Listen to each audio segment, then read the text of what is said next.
There are new developments this morning in the case of a Canadian man accused of selling a toxic substance to people at risk of suicide.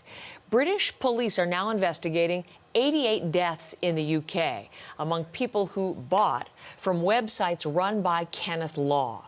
Dominic Volitis is in London. He has the very latest about these deaths. Good morning, Dominic.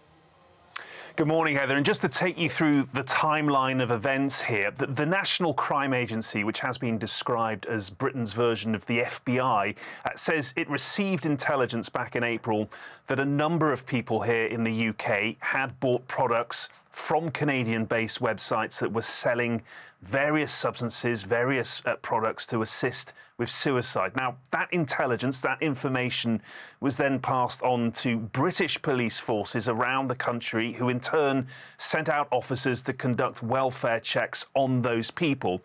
And of the 232 people identified to have bought these substances over a 2-year period, 88 of them were found to have died. Now, it's important to stress, Heather, that the National Crime Agency says it cannot confirm that the chemical these people bought from Canada was directly responsible for their deaths, but they are saying they are now investigating potential criminal offences. The big takeaway from all this, though, Heather, is that more than 200 people here have been online, bought these substances from Canadian-based websites, and that nearly 90 people over a 2-year period have died as a result, Heather.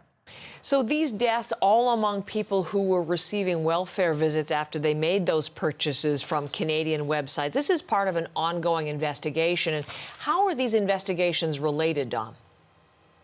Well, I think it's really important to point out, Heather, that the National Crime Agency here is not explicitly linking these deaths to Kenneth Law's case. You may remember the 57-year-old was arrested in Mississauga back in May and is accused of assisting suicide in Canada. It's alleged he ran a number of websites selling various products to assist suicide, and it's claimed he sold a lethal substance to people all over the world. Indeed, he's accused of sending hundreds of packages to more than 40 countries and is being investigated by police in the United States, Australia, New Zealand and Italy.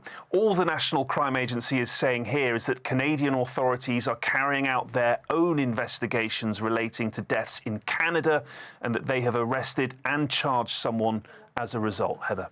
Thank you, Dominic. Dominic Volitis in London.